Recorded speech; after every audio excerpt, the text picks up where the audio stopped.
முருகனுக்காக கொண்டாடப்படுவது திருவிழாவை தவிர இந்தியாவில் இருக்க இந்துக்களுடைய பண்டிகை அல்ல, அது தமிழர்களுடைய பண்டிகை. உலகெங்கும் இருக்கக்கூடிய தமிழர்கள் கார்த்திகை திருவிழாவை கொண்டாடுவார்கள். இதில் இந்துத்துவாவுக்கு எந்த வேலையுமே கிடையாது. ஆனால் இப்பொழுது திடீரென்று திருப்பரங்குன்றத்திலே கார்த்திகை தீபத்தை ஒட்டி ஒரு பிரச்சனையை கிளப்பி இருக்கிறார்கள். நீதிமன்றத்தை அணுகி அங்கே ஒரு உத்தரவை வாங்கியிருக்கிறார்கள். ஆனால் அவர்கள் ஒன்றை மறந்து விட்டார்கள். 2014ஆம் ஆண்டு நீதியரசர்கள் பவானி சுப்ராயன் அவர்களும் அதே போல நீதியரசர் கல்யாண சுந்தரம் அவர்களும் 2014ஆம் ஆண்டு ஒரு தீர்ப்பை தந்திருக்கிறார்கள். எந்த இடத்திலே இது வழக்கப்படி ஏற்றிக் கொண்டிருக்கிறோமோ கார்த்திகை தீபத்தை அதே இடத்திலே தான் ஏற்ற வேண்டும் என்று 2014லேயே தீர்ப்பு வந்திருக்கு. வழக்கு நீதிமன்றத்தில் இருக்கு. தலைவர் அவர்கள் தெளிவாக ஒரு விஷயத்தை சொல்லியிருக்கிறாங்க. மதத்தை வச்சுக்கிட்டு இங்கே ஏதாவது குழப்பத்தை ஏற்படுத்த நிச்சயமாக அவங்களுடைய ஆசை தமிழ்நாட்டு மண்ணில் நிச்சயம் அது பலிக்காது. இது திராவிட மண், தமிழ் மண். நிச்சயமாக அதற்கு நம்முடைய அரசும் இடம் கொடுக்காது. நிச்சயமாக தமிழ்நாட்டு மக்கள் இதை விரும்ப மாட்டாங்க. If Vaiko saw Hindutva poison, DCK Chief Tirumalavarman demanded that everyone who protested for lighting the Deepam in Madurai should be arrested under UAPA for rioting. In fact, he also sought an impeachment motion against the judge, Justice G.R. Swaminathan, who had allowed for the lighting of the Deepak at the stone pillar on the Tiruparan-Kundram hill. The judge also, by the way, came on the radar of DMK's T.R. Balu, who today alleged in Parliament that the judge owed allegiance to a particular ideology. Tempers ran high when this comment was made. Subsequently, DMK members stormed the well of the Lok Sabha on the issue, forcing the adjournment of question hour. Opposition parties united to stage a walkout in both the houses of Parliament, accusing the BJP of trying to ignite communal tensions. Think about it. A court order where the state government has simply refused to comply. Their argument is that they have gone and appealed to the Supreme Court against this original order passed by the Madras High Court, and till the Supreme Court adjudicates on this, they can't allow for the lamp to be lit. So the original order is not being obeyed. The lamp lighting is simply not being allowed. And in the meantime, the people, the devotees who are seeking their right to worship are being branded as terrorists, as Sanatan extremists, and even as Hindutva poison. All this while the fig leaf is that if this one lamp is lit somehow, the communal fabric, the secular fabric of the state will be in tatters, that there will be a law and order situation. So despite the fact that even now there is no stay from any court on the original order, the lamp remains unlit.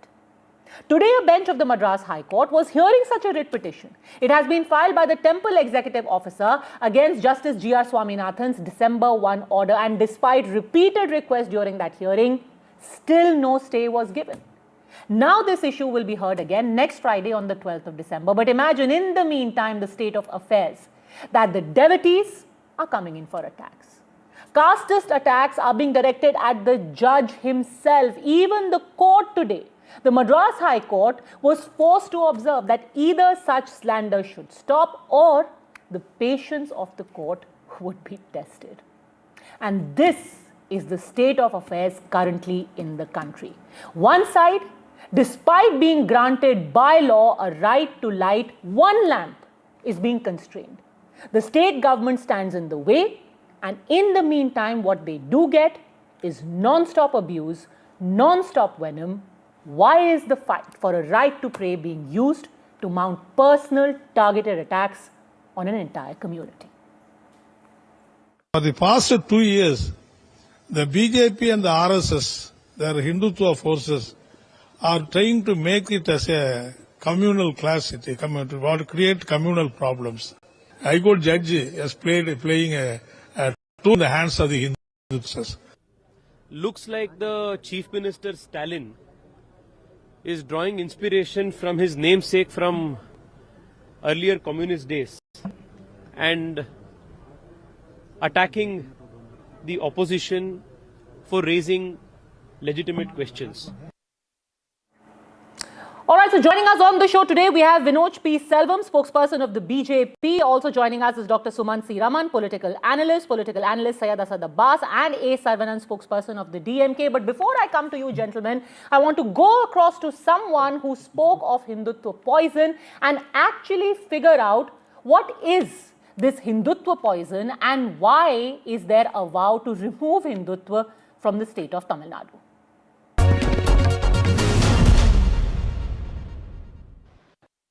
Joining us now on the show, we have Member of Parliament of the MDMK, Mr. Durai Vaiko. Thank you very much, sir, for speaking to us. You know, we had your leader today speak outside Parliament and say, and I quote, that this Hindutva poison has been inserted into Tamil Nadu. This Hindutva poison should be eradicated. Why would you call Hindutva poison? See, I mean, one thing which everybody should clearly understand is the Dravidian parties in Tamil Nadu, we are not against Hindus or Hinduism. It is only, we are against the divisive policies of the so-called forces, communal forces. And in fact,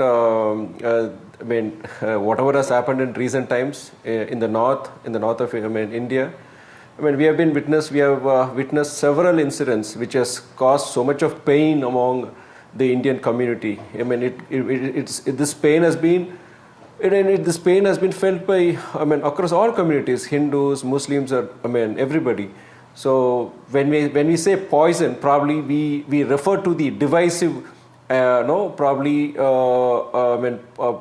policies or politics. But he didn't say that, sir. He said forces. That this is Hindutva poison and I have committed to take steps to eradicate Hindutva from Tamil Nadu. Why would you want to eradicate all of Hindutva from Tamil Nadu at a time, by the way, when you've got a group of people who have taken the legal route? What have they done which is extra-constitutional, which is poisonous? No. See, when you call right-wing forces or right-wing ideologies, it is not confined to one religion.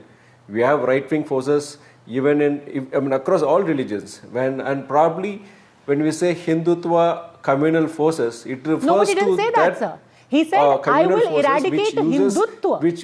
He didn't say, I will eradicate violence or people who are spreading communalism. You could have said right-wing forces. You could have said communal forces. I gave you an explanation. But he said Hindutva. I will eradicate Hindutva. I gave you an explanation. When we say Hindutva, forces, referring to this particular incident, it refers to the right-wing Hindutva forces. It does not refer to Hinduism or Hindus. And but sir, when we this say has happened far too often. Goes across all religions. I'm sorry, but this seems to be a very convenient deflection. If you want to say radical forces, you are right. Also, radical forces exist across the board. But would you forces to again to point would you think that someone would innocently say that I want to eradicate Islamists from the state? You would never say that. And then come up with an explanation that we were talking about fundamentalists or we were talking only about radicals. But when you say Hindutva, you are referring to an entire set of beliefs. We refer to, say, probably when we say Islamic terrorists, when we the same vein, we refer to as Hindu terrorism. People use But the sir, Hindu Hindutva, religion. First of all, we can have an entirely different debate on Hindutva terrorists and what even that connotation is. But he specifically said, and I will repeat, I will quote to you what he said, Mr. Vaiko said, Hindutva poison has been injected, not communal poison. Hindutva poison has been injected. This Hindutva poison must be eradicated. He meant I have committed to take all steps to eradicate Hindutva. You are going to eradicate all of Hindutva from Tamil Nadu? I object to that. Probably it's your way of interpreting it. It's your way of interpreting it, and I definitely object to it. And probably when I again once say, when you say Hindutva communalism, it refers to the forces who are using Hinduism as a ploy to drive a wedge between the public. Mr. Vaiko, I haven't interpreted. I am quoting verbatim. He did not say Hindutva fundamentalist. I gave you a definition. When you say when you ask for the when you probably asked for an explanation, I gave an explanation. Are you It suggesting refers to that the Hindutva Hindutva communal is forces. synonymous? It does not refer to Hinduism or Hindus. You Are should you- understand that. As are a you- responsible media person, you should understand that when I give you a definition, when I give an explanation, you should probably accept that. Are you If you probably suggesting differ, that it's the your right word of, Hindutva you for have a right you- to differ. Are you suggesting the word Hindutva for you is synonymous with fundamentalism and communalism? No, again, you are trying to put forth, you are trying to thrust upon a view. Again, once again, repeat, when we say that it refers to the Hindu communal forces, not the regular Hindus, not the people who are true Hindus. I am a Hindu. But at the same time, I am different from the terrorist who uses the religion to probably to cause communal disharmony. But that's not what you said, sir. You never said people who cause disharmony. You could have said that. You never said fundamentalists. You could have said that. You never said communal forces. You could have said that. When you Instead, you very asked for a question and I the gave word an answer. You can't Hindutva thrust was your views used. upon me. I gave an explanation too. Because, sir, that has been said again and again. Earlier, when it was said that Sanatan is like dengue or malaria, then we were given an explanation on how the word Sanatan is supposed to mean something else and not an entire religion. And now the same thing is being done with Hindutva as well. Let me ask you, fine. Then you have another leader, Mr. Tirumavalavan, who said that these are Sanatani terrorists. When I gave an explanation. I gave a clear explanation. We can differentiate between Hinduism and Hindu communalism. When we say poison, it refers to the Hindu communalism, not to the regular Hindus, the good Hindus. Let me ask you straight away. Who go as per the statement, the true Hindu beliefs and. In this statement, what is Hindutva supposed to mean? In this statement, what does Hindutva mean? See, I say communal Hindutva, not the regular Hindutva. He didn't say that. I say the communal Hindutva, not the regular Hindutva. He didn't say communal Hindutva. Please, he said Hindutva. He said, I will eradicate Hindutva. But when you asked me the question, I'm giving you the answer. What did I mean by that? You are misrepresenting what was said. I'm giving a clear explanation. I'm giving a very clear explanation. You should understand that. But you are misrepresenting what was said. He never said communal Hindutva. He said, I will eradicate Hindutva. What does Hindutva mean in this sentence? No, when he meant that, he has probably clearly mentioned, probably he refers to the communal mindset. He refers to the communal Hindutvaism, not the regular Hindus. Once again, I'm explaining it to you clearly. But he hasn't said that at all. Anyway, even if we were to take your word for it, what is communal or what is radical or what is wrong, or as you put it, terrorism, in going to court, getting an order from court and merely asking for the government to implement it? What is terrorizing about it? This is literally what the law of the land grants these people. That you go to court and then you seek that the court order be implemented. How is that terrorism? There are earlier judgments. The earlier judgments by a two judges bench, which clearly stated the deepam or flame should be alighted as per tradition, which was located within the premises of the temple. And they also gave an order. The two bench division.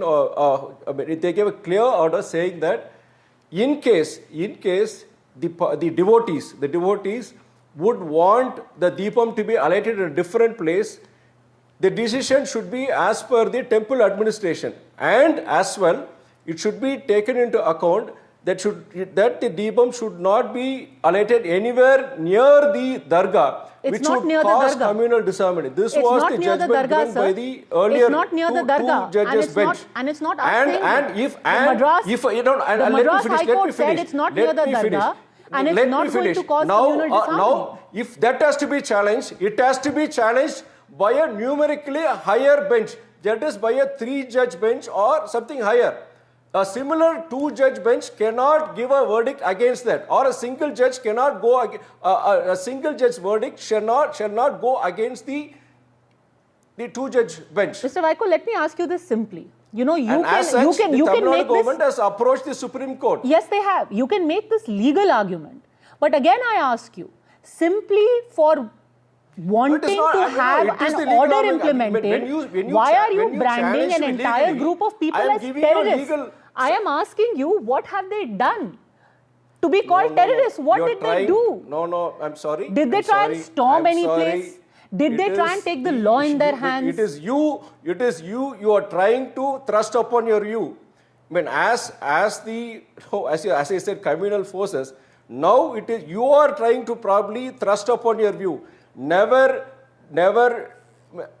did I nor any of the leaders from Tamil Nadu, we do not consider, all we want is we want harmony among the people. Sir, you literally use the term Hindutva terrorists. I'm simply asking you, to disrupt the communal harmony. You use the words Hindutva terrorists. Mr. Tol Tirumavalavan has used the word Hindutva terrorists. All I'm asking you is, what have these group of people done to deserve the tag of a terrorist? What have they done? How have they spread terror? A simple explanation. When you try to use religion to cause disharmony among the public, you will be branded as a terrorist. You can be a Muslim, you can be a Christian, you can be a Hindu. But when you try to cause public disharmony, when you try to remove peace from within that area, you will be branded as a terrorist. You can be whoever, whatever it is. Okay. So your explanation, your views are before the public. Thank you very much, Mr. Durai Vaiko, for having joined us. Let me open up this discussion. All right, let's put in fact that question to Vinod P. Selvam. If you are going to be using the issue of religion, you will be branded a terrorist. Do not play victim, Vinod P. Selvam. The BJP is using this as cover to further their own agenda, and you are being called terrorists, not Hindus, not Sanatanis.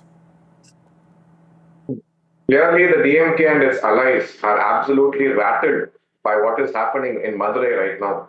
They are seeing a kind of unity amongst the Hindus, which they never thought was going to happen. The DMK and allies have always played the religion card, trying to appease the minorities over the years to win elections. But this time around, the tide has completely changed against them.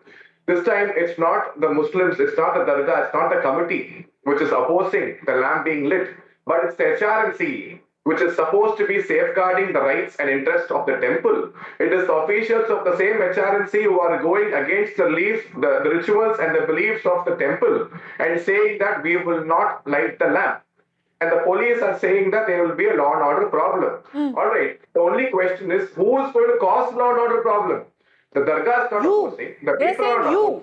Like you were there at the protest yesterday. They're saying you are doing it. This is not about Hindus. This is about you, the BJP. About the so-called political terrorists, the extremists, the right wing. It is ridiculous that someone like Mr. Durai Vaiko is calling people who are fighting for the rights of the majority of the nation as terrorists. His father was one of those people who was very willingly hugging the killers of India's former Prime Minister Rajiv Gandhi. Now he is the terrorist. The person who hugged him is a terrorist. The DMK leaders who were shouting continuously for the release of Basha, who was responsible for killing several innocent people in the Coimbatore bomb blast. They are all terrorists. The people who support these individuals, who want them released, who are hugging them, who are talking for them, they are terrorists. Not people who are fighting for the rights of the majority of the nation. Mr. And they are doing it on the basis of the court order. No, why is there so much venom? I mean, you are fighting this case in the Supreme Court, that's one thing. Now, wholesale branding people, terrorists, saying that this is poison, and even the judge is not being spared. Even Justice Swaminathan is now coming in for casteist attacks. See, the issue is this, plain and simple. The BJP wants to expand their communal divisive agenda in the state of Tamil Nadu, which will not work. When the BJP, they are successfully implemented this Hindu-Muslim angle elsewhere and reaped rich electoral dividends. They want to do the same thing here. The simple question is this. There are 6 other places where Lord Muruga, it's called Arupadai Veedu, 6 other places. But they are not they have not bothered about 5 other places. They are only worried about Thiruparamkundram. They want to light the Deepam next to the Dargah because there is a Dargah. If there was no Dargah, Thiruparamkundram would not have attracted the attention of the BJP or the petitioner. And they say he's a Lord Muruga's Bhakta. He's a owner of a political party. He is running a political party. This Rama Ravi Kumar. He says he's a devotee and he wants to. There is no devotion. They want to exploit this small thing which was there for the last 100 years. If the BJP is exploiting, Mr. Saravanan, tell me this: why are you dragging in the Madras High Court judge? Why are you questioning him? Dragging? And it's no Tom, Dick and Harry. Your member of Parliament, Mr. T.R. Balu. Mr. T.R. Balu today in Parliament, he said, here's what he has said. He has said who is going to light, who will light the Deepam on the hill, whether the Hindu Religious Endowment Board representative or some miscreants who have got a judgment from a Madras High Court judge.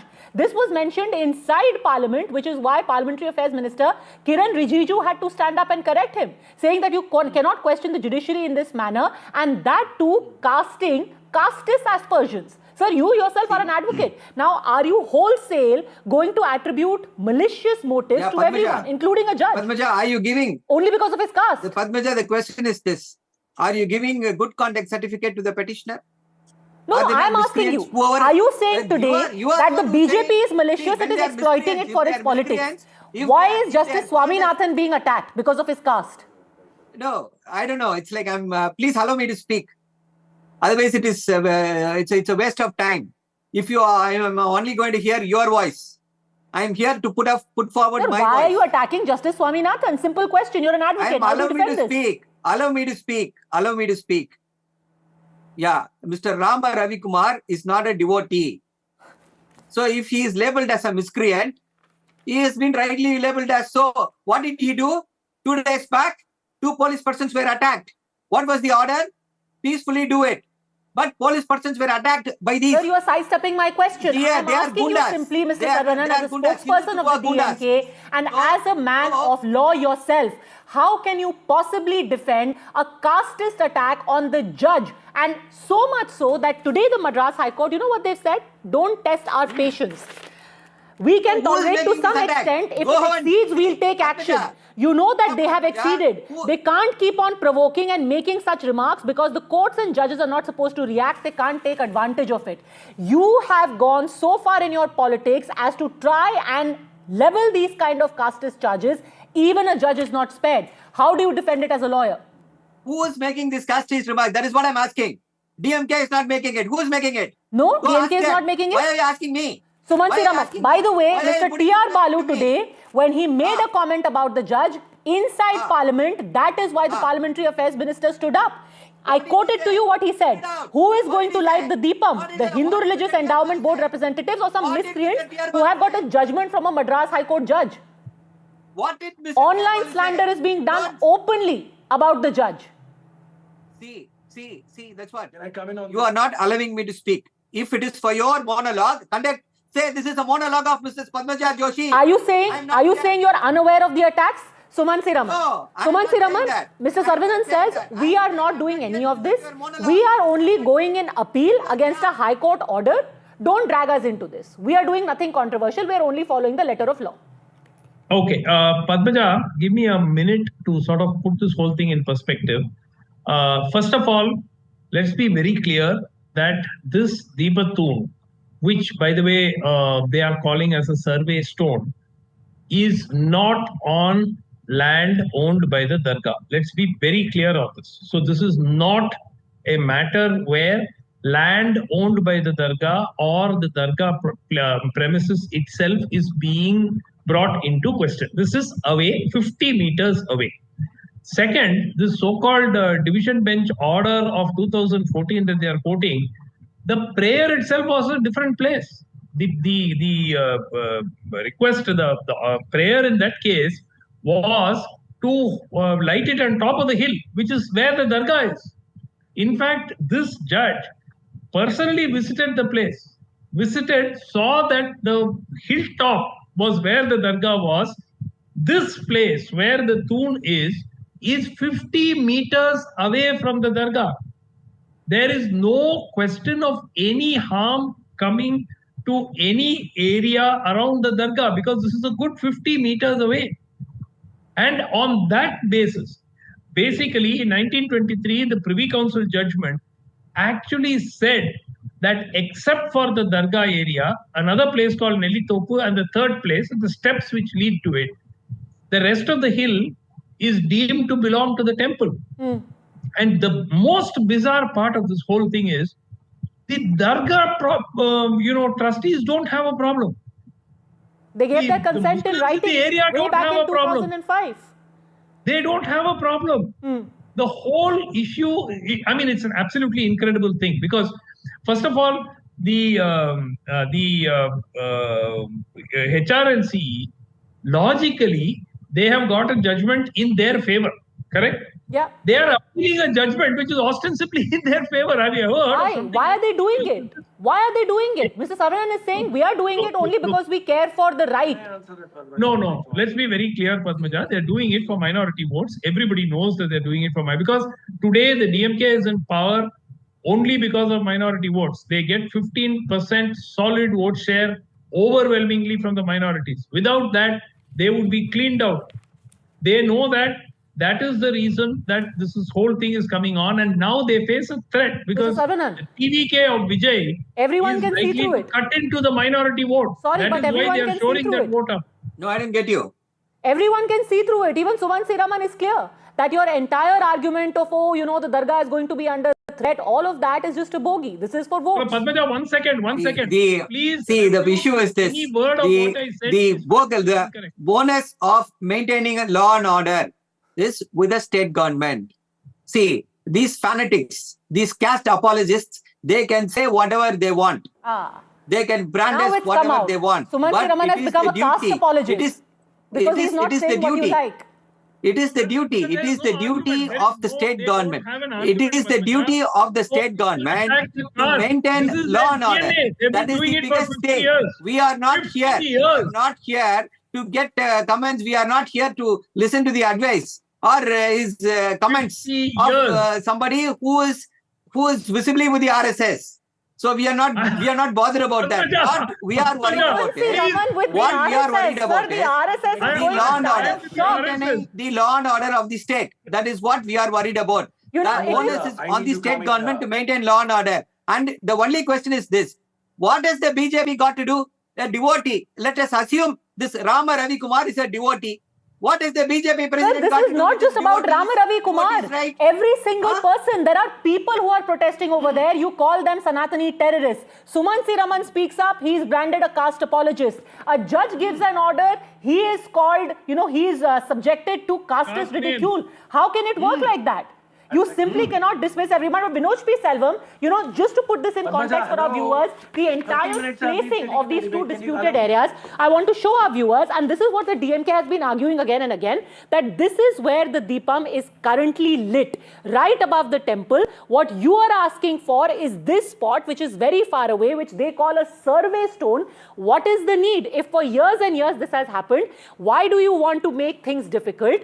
A Deepam is already lit here. Why are you going for this area? This is completely manufactured. It is concocted. And like I said in the beginning, and the MDMK has been saying, this is being done by casteist terrorists. Vinod P. Selvam. See, certain rituals. The DMK in its own petition has admitted that the Deepam was being lit there up till the year 1962. So after 1862, when the British came to power, a lot of things have changed. But that doesn't mean we forget our rituals. It doesn't mean we forget our past. And what is wrong in us demanding? Let's not forget, it's the same DMK under which they tried to change the name of Thiruparangundram Malai as Sikandar Hill. The DMK was supporting the move. And an ally of the DMK, the MP of Ramanathapuram, Nawaz Kani, walked up to Thiruparangundram Hill. He ate non-vegetarian and posted a video of it hurting the sentiments of lakhs of Hindus. But that time, there was no law and order issue. The same DMK was not bothered about it. They were testing waters. They're trying to see what will happen if the hill is named as Sikandar Malai. So as Sumansi Raman sir had already mentioned, this is nothing but absolutely minority vote politics because the DMK knows it is going down the drain in 2026 and the only way they can salvage some votes is by consolidating the minorities. They're trying to put up a false argument. I have come after 32 minutes into the debate. Kindly allow me just 2 minutes time. I have a much Thank you, Padmajaji. I've come after 30 minutes into the debate. Kindly allow me just 2 minutes. I have a much larger point to make here. Padmajaji, if you have visited any of my friends on the panel, have visited Ajmer Dargah Sharif. Let me tell you the significance of this beautiful place, Sikandar Badusha Dargah, and the Subramanya Swami temple. Like you have Ajmer Dargah Sharif, this holds great significance, not just for Muslims, including our Hindu brothers.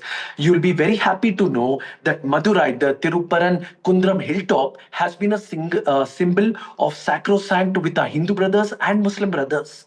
The Subramanya Swami temple, along with the Sikandar Badusha Dargah, let me tell you, you'd be very happy to know, NDTV viewers, that many of our Muslim brothers have visited the temple in the vicinity. Many of our Hindu brothers have visited this Dargah. And ये ऐसी दरगाह है that जहाँ पे कोई भी आपकी दिली मुराद हो पूरी होगी.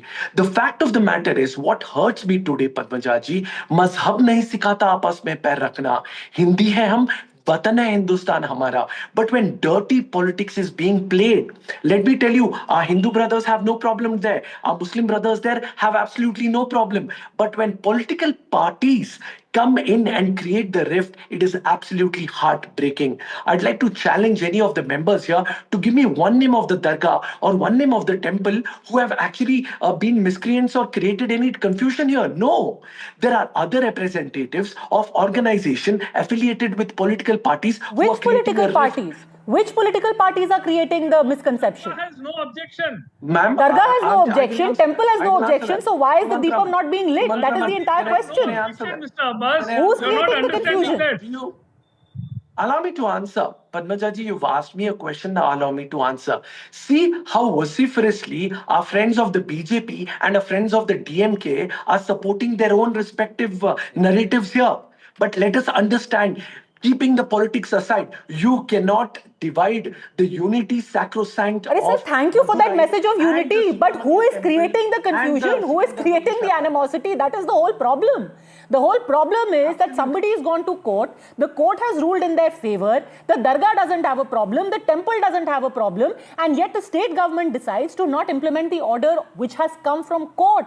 And that is why they need to be questioned at this time. And also, in order to gaslight anyone who is raising questions, they are wholesale branded as either political actors or caste supremacists. And that, sir, simply cannot happen. Of course, there are political actors there. You are blind if you can't see politics being played here. Sir, nobody is blind. That is literally what we are questioning. The whole point and the whole premise of this debate is that it is pure politics which is resulting in creating bad blood in that area. In Subramanya Swami temple and Sikandar Badusha Dargah, there is great unity. So no level of politics can divide that because it's got the blessings of Subramanya Swami and Sikandar Badusha. So no political party has the might to divide us. Sir, that is a lovely message of unity and brotherhood. But I will have you know that despite one entire week having passed, where a court order mandates and allows the lighting of the Deepam, it has still not happened. So mazhab nahi sikhata aapas mein bair rakhna, but when politics comes in, you are actually denied a right that is given to you by court. Now next Friday is when the next hearing is going to happen. Hopefully in the meantime, better sense is going to prevail and at least the name calling should stop. Thank you very much, gentlemen, for joining me, because I really have to go to the other big story of the day today, where it's been 3 days and counting, and the flight fiasco of Indigo is still not solved. Thousands of passengers left stranded at airports across India. It had been building up for quite a while, and today it came to a head. And how? Over 1,000 flights which were cancelled by Indigo across the country. The result? That since morning we had people who were left in a state of complete confusion in the midst of mounting chaos. They had nothing to eat, nothing to drink, and more importantly, they had no information.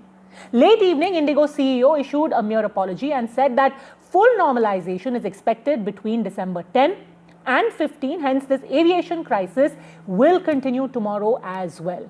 In the meantime, what has happened is that the government stepped in and the DGCA actually rolled back on the new rules that had mandated a rest period for pilots, and that means that Indigo pretty much got what they wanted.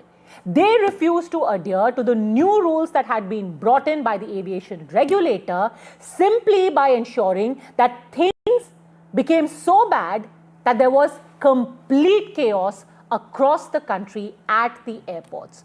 The question then is, even though now you have got an inquiry being instituted by the government, a report is expected in the next 15 days, but will they be able to pin down, hold accountable, and more importantly, penalize this airline, which has literally taken all of us, all its consumers, all its travelers for a ride? Sanjay Lazar, aviation expert and CEO of Avialaz Consultants, joins us along with Dilip Cherian, founder of Perfect Relations. Sanjay Lazar, it's almost as if today people in India were faced with the option of either you can stay safe or you can continue to fly. Because essentially, in rolling back the rules, what the government has done is slackened the safety regulations. If my pilots are not well rested, can I trust the safety? Thank you for having me, Padmaja. You know, in cricket terms, this is what I would refer to as match fixing. Because, you know, it seems so strange. These rules came into force in 2024. Airlines asked for a year's deferral. They got it in 2025. They went and told the court, we need more time. So the DGCA said, we'll do phase 1 in July of 2025. We'll do phase 2, the remaining 7 or 10 odd clauses, in November. Every airline knew about this. Every airline recruited in time. Indigo filed for 1,000, almost 1,000 extra flights in the winter schedule. That is the November to March segment. And yet, between November and December, we didn't see alarm bells. But suddenly, there were alarm bells. And today, of course, you know, we've seen almost 2,000 flights being cancelled on the first 2 days. The DGCA itself has stated that. Now we see that, you know, the DGCA has rolled back the car, and the minister has gone on record in the evening to say, I'm staying all orders of the DGCA, which means literally we don't know what car we are following. So this is a hugely difficult problem. The DGCA car, civil aviation regulation on flight and duty time limitations are meant to align India with global regulations. Let's be clear, this is not, you know, some kind of luxury gift you're giving pilots or crew. This is to do with passenger safety, aviation safety. If it's good for America, it's good for Europe, it should be good for India. Absolutely. And if the other airlines could do it, I want to focus on Indigo. If the other airlines could actually comply with the rules, why didn't Indigo do it? This was basically planned blackmail, Dilip Cherian, and Indigo got away with it. Shouldn't they be penalized? I'm just going to ask you bluntly, shouldn't Indigo Airlines be penalized for the hell that they've put people through? There are two reasons why Indigo should be penalized. One, they clearly had enough time and they should have done planning better. There's no point just blaming the CEO. There's a full board which is responsible for making sure that the airline complies to government regulations which are well in advance of these deadlines. That's one. The second thing is that they seem to have lost all sense of passenger responsibility. They seem to want to believe that just worrying about their share price or worrying about their profits is all that's necessary. This is the result of a situation where you've willingly allowed a duopoly. You know, Akasa, a much smaller airline, has done a terrific job in terms of planning for pilots in the manner that it should be. And I don't think that India has a manpower or a training shortage as far as pilots is concerned.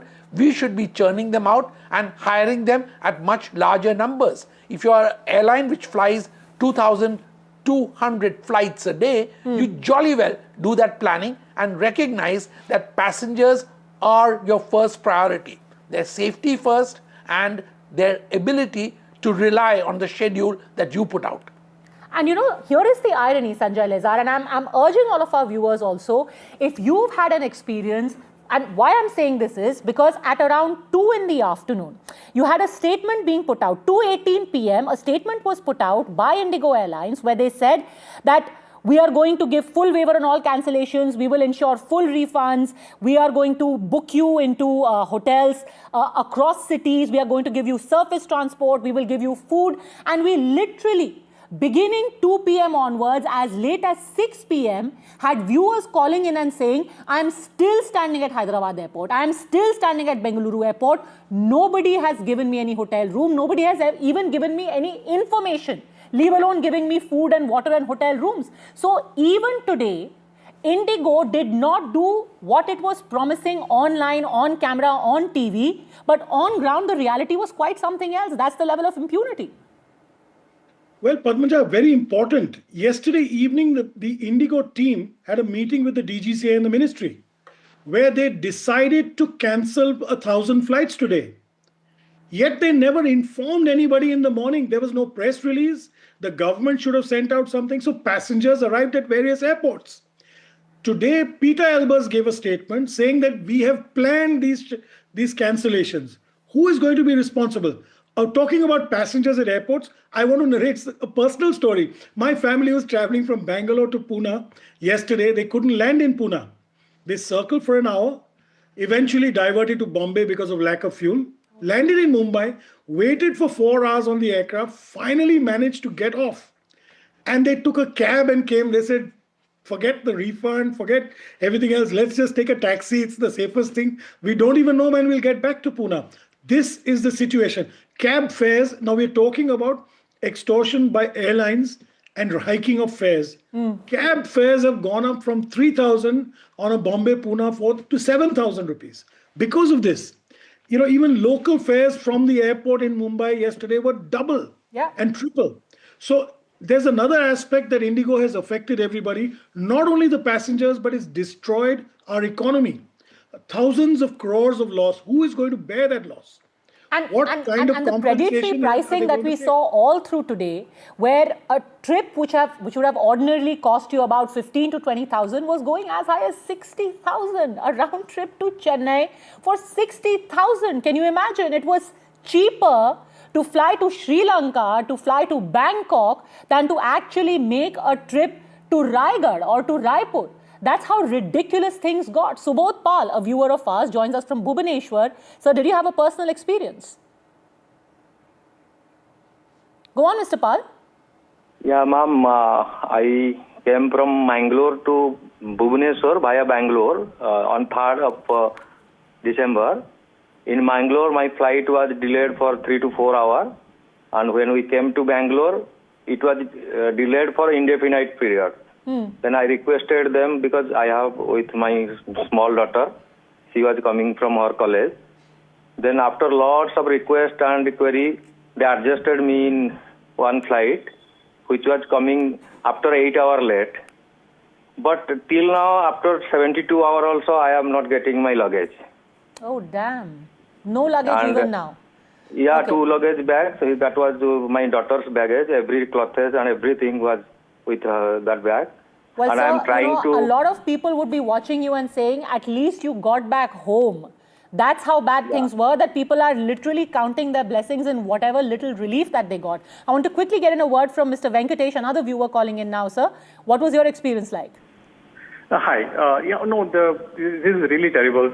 I think the one important thing that I wanted to highlight here is that the Indigo has an extreme apathy. So what's the biggest giveaway is that they do not, on their website, on their social media channel, there is zero updates. You would not know which flight is on, which flight is cancelled. It just simply shows that they are taking passengers for a ride. So this is just unbelievably, I would say, apathy. And that is because that they do know for sure that they don't have to pay anything for it, right? They can say anything, whatever they want to say. Publicly, they are saying, we are disseminating information, we are out there for you, we have earned your trust, we value your trust. The reality, Dilip Cherian, was very different. Another very important thing that a viewer called in and told us, there were multiple flights which were cancelled yesterday, and they were still taking bookings. They were taking fresh bookings, knowing that they don't have the wherewithal to actually fly those planes. My question to you is, 15 days from now, this report will come. What kind of action can be taken against them? Or will it just be a rap on the knuckles? Padmaja, Padmaya, you're talking to a potential victim. I would have been on one of those flights which was cancelled because I've had to miss a board meeting in Bombay because all flights were cancelled, and I did not want to take the risk of actually getting to an airport and trying to figure out what to do next. Should an airline be held accountable? They should. Should the board be held accountable? They should. The fact is that you had a situation which you ought to have planned for. Government certainly should not have watered down regulations for one airline. They should actually hold them accountable. There is no need for any inquiry on this. The fact is very simple, it's obvious, it's visible to everybody. Did you hire the pilots necessary? Did you make sure that the rosters were planned? You had 2 years, did you do that? Did other airlines do that? There is proof that other airlines have been able to do that. And when you are an airline which has 70% of market share, which has been allowed because you have artificially created a virtual duopoly with one small airline, Akasa, trying to make up for some of the space. But the fact is that this is not how a country which is experiencing 15% growth year on year should be working its industry. This is proof that once again we have to watch out for other industries where similar duopolies exist. So at the moment, this passenger turmoil should teach us lessons about how business and economies are run, and certainly companies should recognize that they will not just be penalized, but they will be delicensed if this kind of action happens from them without any real provocation from the outside. Absolutely. And I will bring in our viewers Ravi and Mr. Sehgal in just a second, but I'm genuinely curious, Sanjay Lazar, because when this time has been given for them to make amends, what exactly are they going to do to make up for the shortfall of their commanders? Through the day we've been talking about how they're short of what, about 750 commanders? What, in the next 15 days they are going to recruit 750 pilots? No, as per the DGCA stats that Indigo has provided, let's go by their figures. They say there are 65 commanders, 65 first officers short. My point is, even if you started today, it would take you 95 to 150 days to train a first officer into a commander to get him through the training, leave alone the checks. So he's obviously not going to come on board. The other interesting thing is, on the day this broke out, 2 other airlines were having walk-in interviews for pilots, and Indigo had stopped recruitment 6 months ago. They had frozen pilot hiring. Now, what does that tell you? Either they thought that I'm kicking this ball further and this is going to get extended. The DGCA is not going to bring in part 2 and we are all going to make a hue and cry, or they just, were incompetent to calculate this. Sorry, sir, but it seems to me like they are pulling the wool over our collective eyes, where they basically thought we are going to create a pressure cooker situation. Things will get really bad. The government will be in a state of panic, and ultimately we will get our way. Essentially, to put it very crudely, they have arm twisted us as a country and as a government, and they have got their way. And this is just one airline which we are expected to give our money to and expect that we will stay safe. Like Mr. Gurjeet Singh, who is calling us stranded at the Bengaluru airport. How long have you been there, sir? This mess started in the morning. Don't tell me that you've just been there for the last 12 hours. Ma'am, for the last 3 days, I've been stuck up in Bangalore only. Finally, I'm flying out of Bangalore tomorrow to Chandigarh, my hometown, for 24,000 rupees a ticket. But my question now remains to that. I have been seeing all. No, wait a second. Indigo has said that they are going to give you full refund, etc. Have they given you refund? Did they give you a hotel room? I'm staying in a hotel. No, nothing is that. Is there a chaos there? It's just like a bus stop or a railway station crowd over there now. They didn't give you a hotel? No, not at all, ma'am. They're not listening at all. They didn't refund your money? The refund will come at the later stage. I'm not interested in the refund. I wanted to go out of the city. That's ridiculous. What was the communication like? Was there anyone giving you information talking about when you'll get the next flight, etc.? Or do you have to book your tickets on your own? You just wait you could just come back after some time, you come back. But I have to divert you on to a different, because I've been seeing a lot of debates in the TV since last 2 days. Everybody is talking about the chaos which Indigo is creating or government should take up as action. But the real cause, I feel that there is a unrest between the promoters of the company. No channel is talking about the promoters of the company. Mr. Rahul Bhatia and Mr. Gangwal. I have seen in the media, Gangwal has reduced his equity to just 4% of the shareholding from his, one of the majority. Is there anything happening in between the promoters? Why we are not calling the promoters on the TV or getting a statement from them? Government should definitely go and look into the matter. Like what you remember a couple of years back when Jetterways went into trouble. There was basically the promoter who was doing some hanky-panky thing. So is this similar thing happening with these two promoters? That's a very good point that you've raised. I think Dilip Cherian wants to respond to that. And he has been bringing up the board again and again. Dilip Cherian. You know, the reason I brought up the board is because in board management companies, it is very important that as far as promoters are concerned, there should be clarity. If there is anything of this kind, it needs to be brought to the attention of the government, and government need not have to wait for them to tell them. They should, because that is what the job of the regulator is. Don't forget that aviation is one of the most highly regulated industries in the country, as it should be. Now, it is the job of the regulator, as it is the job of the board, to make sure that communications on these issues, especially if there is conflict at that level, it is bound to affect operations. If it is that you as a company are trying to push your revenues or your profits up, that is bound to affect the performance of the company. So you cannot just invest in expanding business. You have to invest as much in creating the commanders from the first officers and adding to your teams, because otherwise this chaos is the end result of a defiant duopoly. You know, there are three things which are crystal clear from what has happened, not just today, but it has just been escalating over the last few months and especially this week gone by. One, that Indigo precipitated this crisis. They knew exactly what was going to happen. This was not a bolt from the blue. Two, the DGCA knew. Today, when they are ordering an inquiry, they said we had a meeting in November where we got to know that Indigo is not doing what they are supposed to. Why wasn't an action taken at that time? And three, if there is an inquiry where a report is going to come in 15 days, it shouldn't just end, with Kari Ninda. There should be actual action so that others are not emboldened. Today, these rules have been rolled back for everyone, all the airlines. Who suffers? Whose lives are at stake? Ours. Please remember that and seek accountability. Both gentlemen, thank you very much for having joined us on the show. When it concerns our safety, our collective safety, when we are paying good money, the buck definitely stops here. Thanks for watching.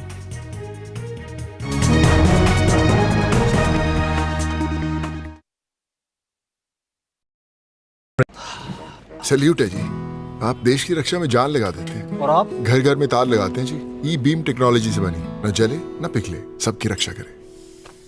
हम सरहद पर लोगों की रक्षा करते हैं और आप देश के अंदर। सैल्यूट तो बनता है जी। अपार अणुशक्ति फायर प्रोटेक्ट वायर, अपार देश का तार।